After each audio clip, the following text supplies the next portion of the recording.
राज्य माझा न्यूज, आपल्या हक्काची डिजिटल वाहिनी। नमस्कार, मी अजय जोशी, राज्य माझा न्यूजमध्ये आपलं स्वागत आहे।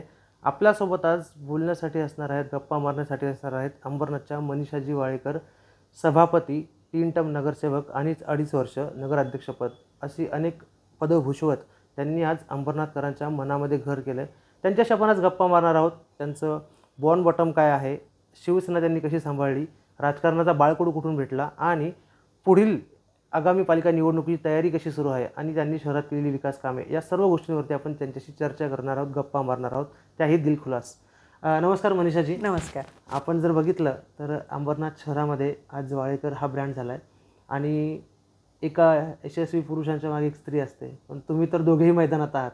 पण मला तुम्हाला सर्वात प्रथम पहिले असा प्रश्न विचारायचा आहे की तुमचा जन्म कुठे, शिक्षण कसं आणि लग्नापर्यंतचा प्रवास कसा, संघर्षमय होता की कसा होता? माझा जन्म संभाजीनगर जिल्ह्यातलं एक छोटंसं खेडेगाव घाटनांद्रा या ठिकाणी झाला। अच्छा। त्यानंतर 1987 साली अरविंद वाळेकर साहेब यांच्याशी माझा विवाह झाला आणि त्यावेळेचं जे अंबरनाथ आणि त्यावेळेसची परिस्थिती अंबरनाथची फार भयानक होती। आणि ज्यावेळेस मी इथे आले, मी इथलं बघितलं, मी साधं कधी रेल्वेने प्रवास देखील केलेला नव्हता त्या भागामध्ये रेल्वे भागात, आणि अचानक ह्या शहरात आले, इथलं ते सगळं बघून थोडीशी मी हडबडले, म्हणजे भीती वाटली मला। परंतु आपण म्हणतो की पाण्यात पडलं की पोहायला माणूस आपोआप शिकतो, बरोबर, पाण्यात पडलं की पोहायला शिकतो, तशी एक माझी परिस्थिती होती। आणि वाळेकर साहेबांचा राजकारणाशी संबंध, त्यांचं काम, समाजकार्य, हे सगळं मी फार जवळून बघितलं। त्यावेळेचा संघर्ष मी फार जवळून बघितला आणि आत्ता 40 वर्ष झाली त्यांना या राजकारणामध्ये त्यांचा प्रवास मी जवळून बघितला, संघर्षमय प्रवास बघितला, चांगला बघितला। तर खरंच मी त्यांच्याकडनं खूप शिकले। ओके, तुम्ही सांगितलं की 1987ला लग्न झालं। वाळेकर साहेबांचा जो प्रवास असेल तो जवळपास 40 वर्षांचा आहे, पण तुमची राजकारणामध्ये एंट्री कधी झाली? माझी राजकारणामध्ये एंट्री तसं म्हणायला गेलं तर 95 साली, ज्यावेळेस शाबीरभाई त्यांचं इलेक्शन होतं, स्वर्गीय शाबीरभाई शेख त्यांचं इलेक्शन होतं, आणि त्यावेळेस आमच्या घरीच या सगळ्या नेते मंडळींच्या बैठका असायच्या, चर्चा असायच्या, आणि मी ते सगळं जवळून बघितलं।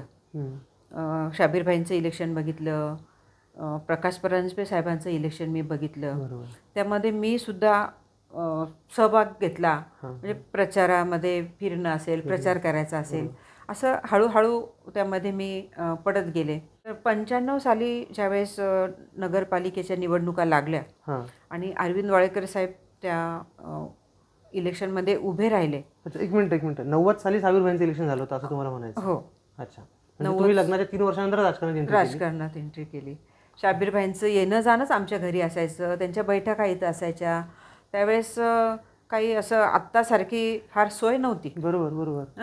त्यामुळे शाबीरभाई इथे घरीच आमच्या बसायचे आणि त्यांना भेटायला संपूर्ण नारायणगावपासून कल्याण, अंबरनाथ, उल्हासनगर हे सगळीकडची मंडळी शाबीरभाईंना भेटायला यायची, आणि ते आमच्या घरीच त्यांचं उठणं बसणं, जेवण खाण सगळं काही असायचं, आणि मी ते काम करता करता मी ते सगळं बघायची। आणि मग नंतर 95ला ज्यावेळेस कल्याण महापालिकेतून अंबरनाथ नगरपालिका ही स्वतंत्र झाली आणि निवडणुका लागल्या, त्यात वाळेकर साहेब देखील निवडणुकीत उभे राहिले, मग त्यांच्या प्रचाराला मी जायला लागली। मग तेव्हापासून राजकारणाची मला आवड निर्माण झाली। बरं, तेव्हा तुमची राजकारणापासून आवड निर्माण झाली, तुम्ही सक्रिय कार्यकर्ते झाला असं म्हणायला हरकत नाही। तेव्हापासून पहिली निवडणूक कधी लढवली? 2000 साली। म्हणजे 3 वर्षानंतर लगेच राजकारणात प्रवेश, म्हणजे सक्रिय कार्यकर्त्या, 10 वर्ष कार्यकर्ते म्हणून काम केल्यानंतर 2000 साली लगेच निवडणूक।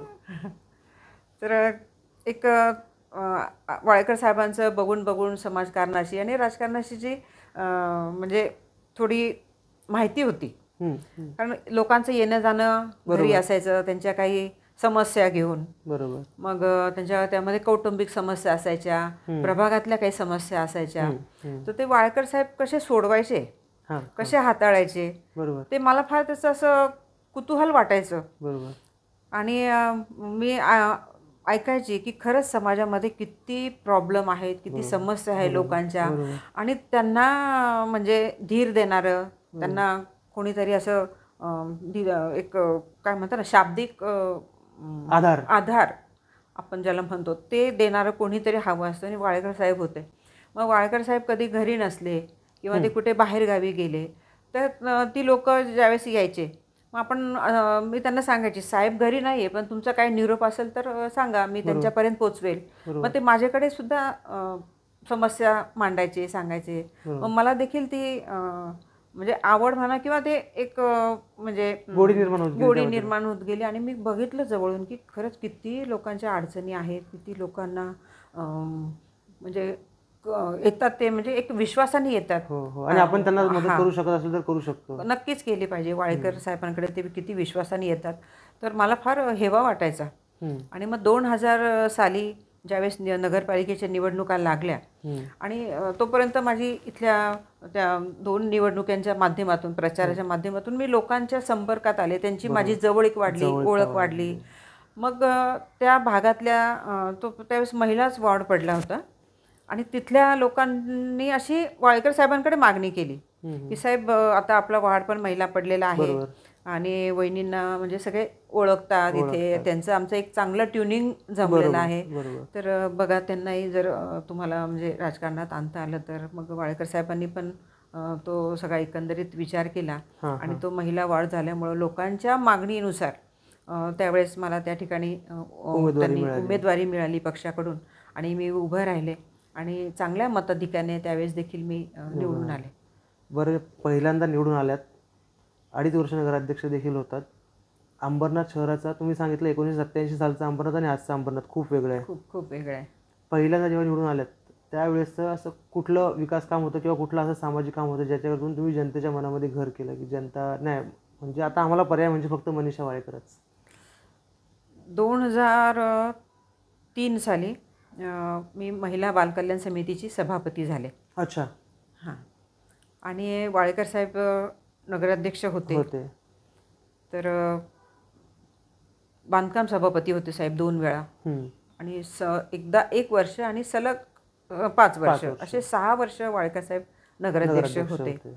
तर शहरात म्हणजे त्या समितीच्या माध्यमातून तर आम्ही महिलांपर्यंत पोचलो फार, कारण महिलांचे क्रीडा स्पर्धा, त्यांना प्रशिक्षण वर्ग, त्याचबरोबर त्यांना आपलं छाया हॉस्पिटलमध्ये त्यांची प्रसूती, त्यानंतर त्यांना सकस आहार, महिला बालकल्याण समितीच्या माध्यमातून आपल्या ज्या काही शाळा होत्या नगरपालिकेच्या, त्या शाळांना आम्ही सकस आहार पुरवायचो, तिथल्या विद्यार्थ्यांना गणवेश पुरवणं, ही सगळं त्यावेळेसची कामं म्हणजे होते. आणि त्यामुळंच लोकांशी म्हणा किंवा अगदी सगळ्यांशी, जनतेशी खूप चांगली नाळ जुडली, खूप म्हणजे त्यांच्याशी जवळीक वाढली, संबंध त्यांच्याशी जास्त झाले, आणि त्यांचा विश्वास आणि माझाही आत्मविश्वास वाढला.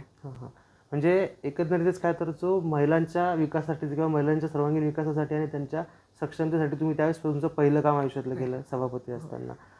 बरं, आता मी थेट मुद्द्यावरती येतो. 2014 सालनंतर आज जवळपास 2025 चालू आहे. 10 वर्ष झाले निवडणुका नाही आहेत. आता आगामी काही महिन्यामध्ये निवडणुका देखील लागणार आहेत. तुम्ही इच्छुक आहात, आजपर्यंत तुमच्या माध्यमातून, अरविंदजींच्या माध्यमातून करण्यात आलेली कुठली अशी मोठमोठी विकास कामं आहेत? अंबरनाथ शहराचा कायापालट तुम्ही तर केलेलाच आहे, पण कुठल्या केल्या आहेत? म्हणजे अरविंद वाळेकर किंवा मी असं नाही म्हणता येणार, आमच्या पक्षाने, शिवसेना पक्षाने या अंबरनाथ शहराचा कायापालट केलेला आहे. मग ते आमच्यात सगळे आमचे वरिष्ठ, बरोबर, आमचे आदरणीय एकनाथजी शिंदे साहेब, आमचे खासदार डॉक्टर श्रीकांत शिंदे साहेब, यांचं फार मोठा त्यामध्ये योगदान आहे, मार्गदर्शन आहे.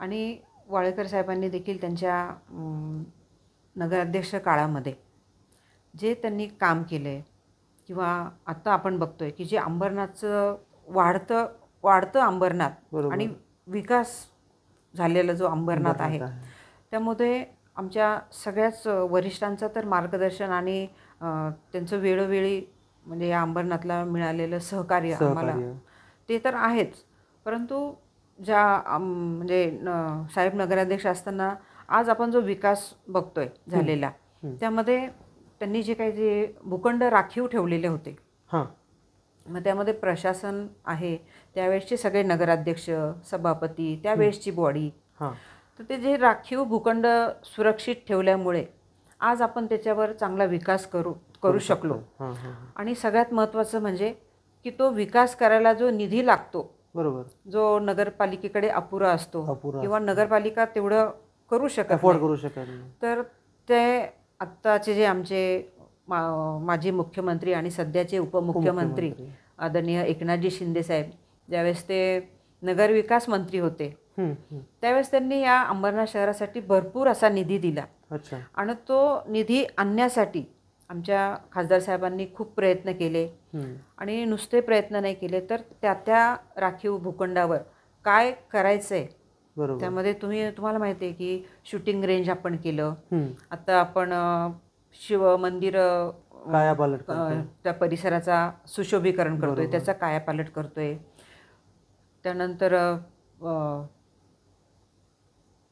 घनकचरा व्यवस्थापन आहे, आत्ताचं जे न्यायालय झालंय, बरोबर, त्यानंतर आमचं शूटिंग रेंज आहे, आत्ता आपली प्रशासकीय इमारत, त्याबद्दल UPSC MPSC भवन, आपलं खेळाचं मैदान जे नेताजी मार्केट मधलं इंडोर आउटडोर स्टेडियम, बरोबर, असे अनेक प्रकल्प, रात्र निवारा आहे, असे सगळे जे काही नाट्यगृह आणि जे उद्यान होतं ते पण आरक्षित होतं की कसं? आरक्षित होतं ते.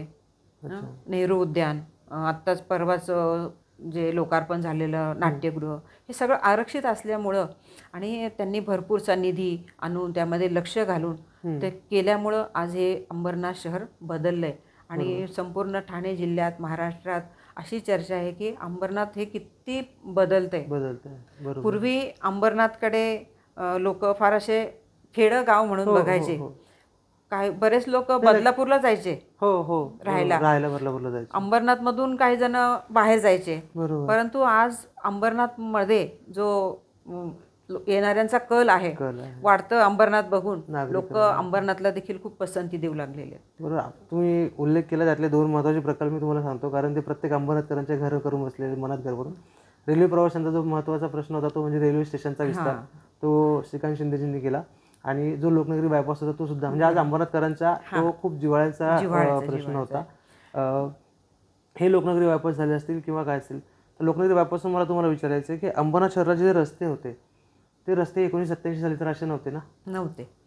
खरंच तुम्ही जो मुद्दा उपस्थित केला की गेली 40 वर्ष लोक म्हणायचे चिखलोली स्टेशन होणार आहे, त्या प्रतीक्षेतच लोक होते. बरोबर. परंतु खासदार साहेबांनी तो प्रश्न दिल्लीत मांडला आणि आज तो जो रेल्वे स्टेशन होणार आहे, चिखलोली स्टेशन, ते काही दिवसात तिथे म्हणजे लोकांना मिळणार आहे. आणि त्याचबरोबर आपण जसं म्हणालात की अंबरनाथमधली जी वाहतूक कोंडी होती पूर्वी, प्रचंड त्रास होता लोकांना. आज तो आपला लोकनगरी जो बायपास झाला, त्यामुळं एक लोकांची वाहतूक कोंडी आणि लोकांचा त्रास, वेळ तो देखील वाचलेला आहे. बरोबर. तर असे प्रकल्प अंबरनाथमध्ये साहेबांनी केले. आमचे शिंदे साहेब नेहमी म्हणतात की श्रीकांत म्हणजे डॉक्टर श्रीकांत साहेब हे डॉक्टर आहेत, ऑर्थोपेडिक आहेत. परंतु मला तर कधी कधी असं वाटतं ना की ते इंजिनियर कधी झाले, ते आर्किटेक्ट कधी झाले, म्हणजे विजन मॅन आपण ज्याला म्हणतो, की ते खरंच हे कधी शिकले डॉक्टर. साहेब नेहमी म्हणतात श्रीकांत डॉक्टर आहे, श्रीकांत डॉक्टर आहे. पण आम्ही तर म्हणजे असं बघतो ना, आम्हाला खूप मल्टिपल पर्सनॅलिटी हेवा वाटतो त्यांचं आणि एक अभिमान वाटतो की डॉक्टर साहेब आमचे इंजिनियर पण झाले कधी, आर्किटेक्ट पण कधी झाले. कारण आम्ही ज्यावेळेस बघतो ना की ते कुठल्या काम बघायला येतात, स्वतः नाट्यगृहाचं काम चालू होतं, तर ते काम चालू असताना अनेक वेळा येतात तिथे भेट द्यायला आणि पाहणी करायला. आणि त्यावेळेस हे इथे असे पाहिजे, ते तिथे पाहिजे, ते असं नको आहे. आणि खरंच म्हणजे डॉक्टर आहेत की इंजिनियर का आर्किटेक्ट आहे असं. बरोबर. हा प्रवास म्हणजे हा विकासाचा हे होता, सर्व गोष्टी होत्या. मला एक तुम्हाला विकासाच्या सोबतच एक सामाजिक प्रश्न विचारायचा आहे. जो प्रत्येक अंबरनाथकरला ज्ञात आहे, तो म्हणजे अंबरनाथ शहरातील मंदिरांचा गाभाऱ्याचा विकास. म्हणजे प्रत्येक ठिकाणी कलशारोहण तुम्ही आतापर्यंत केलेलं आहे. अनेक मंदिरं जे आहेत जवळपास मला असं वाटतं की 1,200च्या वर मंदिरं झाले असतील. आणि त्यासोबतच गरिबांना हक्काचं घर मिळवून देण्याचं काम हे वाळेकर कुटुंबियांच्या माध्यमातून केलं जातं. हे नेमकं जे प्रकल्प होते हे कसे सुचले, म्हणजे तुम्हाला काय कधी अरविंदजींनी चर्चा केली तुमच्यासोबत, कसं काय असं? आता या अंबरनाथ शहरामध्ये जवळजवळ आमची म्हणजे वाळेकरांची ही 4थी पिढी आहे. अच्छा. हां, त्यांचा वडिलांचा जन्मच इथे झाला आहे. अच्छा. वाळेकरांचा साहेबांचा जन्म इथे झाला आहे. आणि ह्या परिसरातली जेवढी जुनी मंदिरं होते त्यामध्ये आता गावदेवी मंदिर आहे, जुनं जवळजवळ 100 वर्षापूर्वीचं ते हनुमान मंदिर आहे. तर साहेबांचं एक राजकारण तर आहेच, पण एक धार्मिक याच्यामध्ये पण वाळेकर साहेबांना खूप आवड आहे. हां, तर या परिसरातले जेवढे काही जीर्ण झालेली मंदिरं होते त्या मंदिराचा जीर्णोद्धार करण्यासाठी साहेबांनी पुढाकार घेतला. त्यांचे लहान बंधू राजेंद्र वाळेकर, कारण इथेच जन्मलो, इथे झालो, तर ह्या मातीचं, ह्या शहराचं आपण काहीतरी देणं लागतो, हे वाळेकर साहेबांचं नेहमीच हे असायचं. आणि त्यांना त्यात जोड मिळेल त्यांच्या धाकट्या बंधूंची. त्याचबरोबर जे काही आपल्या भागात राहणारे नागरिक आहेत त्यांना कुणाचा सहारा नाही, ते बेसहारा आहेत किंवा त्यांची म्हणजे ते घर बांधण्याची त्यांची परिस्थिती नाही आहे. आज आमच्या भागामध्ये असे काही आम्ही घरं बघितले की अक्षरशः त्या ठिकाणी म्हणजे कशी माणसं राहू शकत नाही अशी त्या घरांची परिस्थिती होती. तर जवळजवळ आज 12 ते 14 घरं राजू वाळेकर आणि वाळेकर साहेब यांच्या माध्यमातून त्या लोकांना आपण एक मानवतेचं घर आपण त्यांना बनवून दिलं. कारण आपण या भागात राहतो, या भागातले नागरिकांचे आशीर्वाद, त्यांचं प्रेम आपल्याला नेहमीच मिळतंय, मिळत गेले, आत्तापर्यंत मिळतंच आहे. तर त्यांचं देखील आपण जे काही आपण म्हणतो निवारा, अन्न, वस्त्र आणि निवारा, ह्या तिन्ही गोष्टी माणसाच्या मूलभूत असतात, त्या फार गरजेच्या असतात. तर त्या अनुषंगाने देखील आम्ही त्या लोकांना एक मानवतेचं घर राजू वाळेकर यांच्या माध्यमातून आत्तापर्यंत 14 लोकांना आपण बांधून दिलेलं आहे. ओके, नक्कीच ही सामाजिक बांधिलकी तर खूप महत्त्वाची आहे. सामाजिक बांधिलकी, विकास, ह्या सगळ्या गोष्टींवरती जवळपास चर्चा झाली. मला तुम्हाला एक विचारायचं आहे, हे सगळं करताना एक इन्सिडेंट घडला होता वाळेकर कुटुंबियांसोबत. अरविंदजींवरती हल्ला झाला होता शिवसेना शहर शाखेमध्ये. त्यावेळेस तुम्ही बऱ्यापैकी अनुभवी होतात, राजकारणामध्ये असेल, समाजामध्ये असेल, सर्व गोष्टीमध्ये असेल. पण एका स्त्रीला घरही तितकंच सांभाळायचं असतं.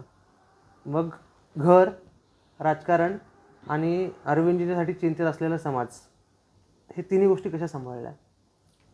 म्हणजे तुम्हाला सांगताना माझ्या अंगावर अक्षरशः काटा येतोय. हा प्रसंग काही पहिला नव्हता. अच्छा. हा इन्सिडन्स असे अनेक वेळा झालेले आहेत. अनेक वेळा साहेब म्हणजे याच्यातनं वाचले. पण त्या दिवशीचा जो प्रसंग होता खरोखर अंगावर शहारे येणारा आहे.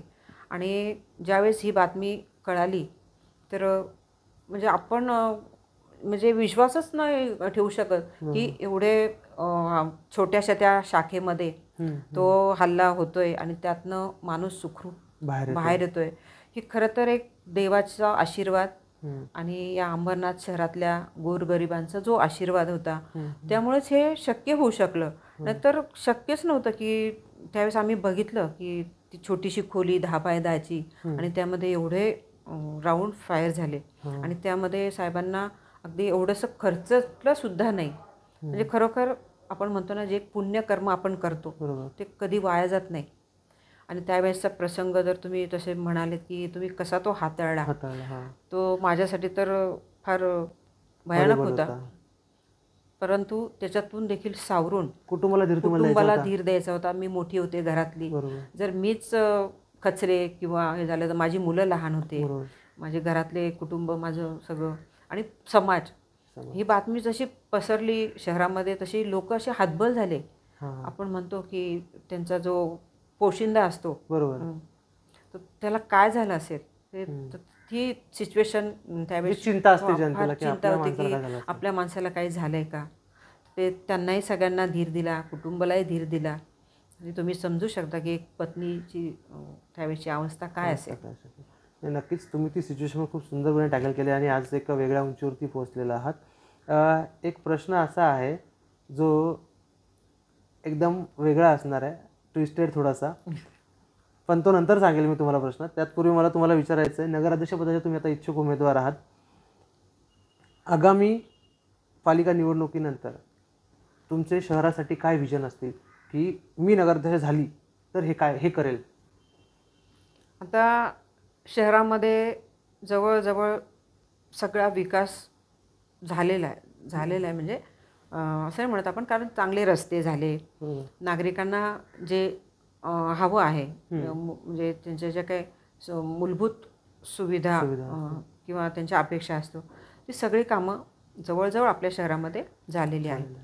परंतु एक पाण्याचा जो प्रश्न आहे तो थोडासा अडचणीचा आहे, कारण शहर वाढते, बरोबर, पाण्याची थोडीशी कमतरता. तर मी आमच्या वरिष्ठांना म्हणजे शिंदे साहेबांना आणि खासदार साहेबांना सांगू इच्छिते की साहेब, पाण्यासाठी जर चिखलोली धरणाची उंची वाढवली किंवा अजून त्या ठिकाणी काही दुसरं नियोजन जर करता आलं जेणेकरून आपल्याला अंबरनाथकरांना भरपूर असं पाणी देता येईल, तर हे एक विजन आहे.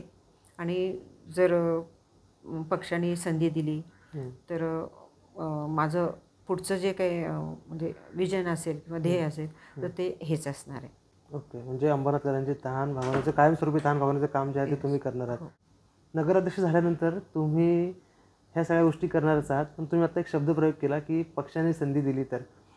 मात्र विषय असा आहे की राज्य पातळीवरती राष्ट्रवादी काँग्रेस, भाजप आणि शिवसेनेची युती आहे. काही ठिकाणी स्थानिक पातळीवर भाजप आणि राष्ट्रवादीची युती देखील झालेली आहे. तुम्ही शिवसेनेतून इच्छुक आहात, पण जर राष्ट्रवादी आणि भाजपची युती झाली तर तिकडून राष्ट्रवादीतून सचिनजी पाटील यांच्या पत्नी आहेत, तर काँग्रेसमधून महाविकास आघाडीतून प्रदीपजी पाटील यांच्या पत्नी रेसमध्ये आहेत. अजूनही त्यांची उमेदवारी निश्चित, तुमची पण उमेदवारी निश्चित नाही आहे. पण जर तिघांनाही उमेदवारी भेटली आणि ही सिच्युएशन निर्माण झाली तर मग प्रचार करताना आरोप प्रत्यारोप हे सगळे होणारच आहेत, पण तुमच्या तिघांचे कौटुंबिक संबंध देखील आहे. ही सिच्युएशन कशी टॅकल कराल किंवा काय, म्हणजे कसं असेल त्यावेळेस? कौटुंबिक संबंध आहेत, राहतील, परंतु ज्यावेळेस निवडणुकीला आपण रिंगणात उतरतो म्हणा किंवा सामोरे जातो त्यावेळेस तिथं आपण फक्त आपलं पक्षाचीच बाजू मांडतो किंवा आपण केलेला विकास, बरोबर, हेच आपल्याला लोकांपर्यंत पोचवायचं आहे. कारण आरोप प्रत्यारोप होत राहतील.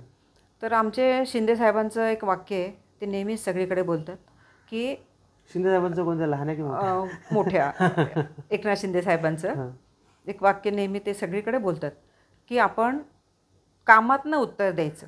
अच्छा, जनतेला किंवा विरोधकांना.